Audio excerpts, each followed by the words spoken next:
చిలుకలూరిపేట ప్రజాగలం బహిరంగ సభలో మైక్ మూగబోవడం కూటమి ఓటమికి సంకేతమని మంత్రి అంబటి రాంబాబు సెటైర్ వేశారు. ఆయన మీడియాతో మాట్లాడుతూ దేశ ప్రధాని హాజరైన సభకు మైకుకు కూడా సరిచూసుకోలేని వారు ఇక రాష్ట్రాన్ని ఏం పరిపాలిస్తారంటూ ఎద్దేవా చేశారు. చిలుకలూరిపేట కూటమి సభ అటర్ ఫ్లాప్ అయిందని అన్నారు. 2014లో ఇదే కూటమి అధికారంలోకి వచ్చి రాష్ట్రాన్ని ఎంత ఆగం చేస్తుందో అందరికీ తెలుసునని అన్నారు. ప్రజాకాలంలో కుర్చీలు అన్ని ఖాళీగా దర్శనమిచ్చాయని కామెంట్ చేశారు. ఆ సభ తర్వాత టీడీపీ అధినేత చంద్రబాబు దత్తపుత్రుడు పవన్ కళ్యాణ్ అభద్రతాభావంలో ఉన్నారని తెలిపారు. రాష్ట్రంలో ప్రతిపక్షంలో ఉన్న పార్టీలన్నీ కలిసి ఎన్ని కుట్రలు చేసినా ప్రజల గుండెల్లో ఉండేది జగనేనని పేర్కొన్నారు. ఒకప్పుడు టెర్రరిస్ట్ అని చెప్పినటువంటి ప్రధానమంత్రి టెర్రరిస్ట్ అని చెప్పినటువంటి చంద్రబాబు నాయుడు గారు వెళ్ళి అమిత్ షా ఇంటి ముందు పడిగాపులు కాసి కాళ్ళు పట్టుకొని మళ్ళా నేను చెప్పే మాటలు కాదు వాళ్ళు చెప్పుకుంటున్నారు టీవీలో, మళ్ళీ వచ్చి పొత్తు పెట్టుకున్నారు. మళ్ళా చిలుకూరుపేటలో ఒక అద్భుతమైన బహిరంగ సభ జరుగుతుంది, మాకు హైప్ పెరిగిపోద్దని పెద్ద హంగామా చేశారు. చిలుకూరుపేటలో ఏదైతే ప్రజాగలం, అప్పుడు యోగలం, ఇప్పుడు ప్రజాగలం అని పెట్టారు. చిలుకూరుపేట బహిరంగ సభ ఏ సందేశాన్ని ఇచ్చిందని మనం చేస్తున్నాం. టోటల్ వీక్నెస్ని మీరు ముగ్గురు కలిసి పోటీ చేసినా మీకు బలం లేదు, జగన్మోహన్ రెడ్డి గారిని ఓడించలేరు అనేటటువంటి స్పష్టమైనటువంటి సందేశాన్ని రాష్ట్ర ప్రజానీకానికి ఇచ్చినటువంటి సభ మీ ప్రజాగలం. ప్రధానమంత్రి వచ్చి మాట్లాడినటువంటి ఆ సభ తరువాత కూడా మీకు హైప్ రాలేదు. ప్రజలు మిమ్మల్ని నమ్మేటటువంటి పరిస్థితి లేదు.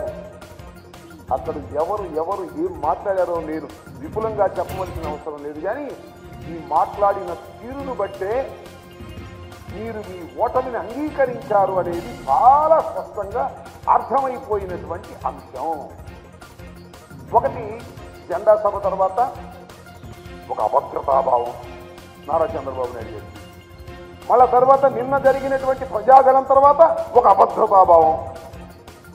నీ జీవితం అంతా అభద్రతాభావంతోనే బతుకుతున్నావు ఇవాళ జగన్మోహన్ రెడ్డి గారు వచ్చిన తర్వాత. నాకు నిగుడుతున్నాయా నారా చంద్రబాబు నాయుడు గారు? మీరు ఎప్పుడు రాజకీయాల్లో ప్రవేశించారు? డాక్టర్ వైఎస్ రాజశేఖర రెడ్డి గారు మీరు ఒకేసారి రాజకీయాల్లో ప్రవేశించారు. డాక్టర్ వైఎస్ రాజశేఖర రెడ్డి గారు జగన్మోహన్ రెడ్డి గారి తండ్రి. ఆయన కుమారుడు దురదృష్టవశాత్తు ఆయన మరణించాడు. ఆయన కుమారుడు పార్టీ పెడితే అప్పుడెప్పుడో పెట్టిన రాజకీయ పార్టీ, అప్పుడెప్పుడో రాజకీయాల్లోకి వచ్చావు నువ్వు. నీ కుమారుడి వయసున్న రాజశేఖర రెడ్డి గారి కుమారుడితో ఇదిగా రాలేకపోతున్నావే, ఇది నీ వైఫల్యం కాదా? ఇది నీ అభద్రతాభావం కాదా?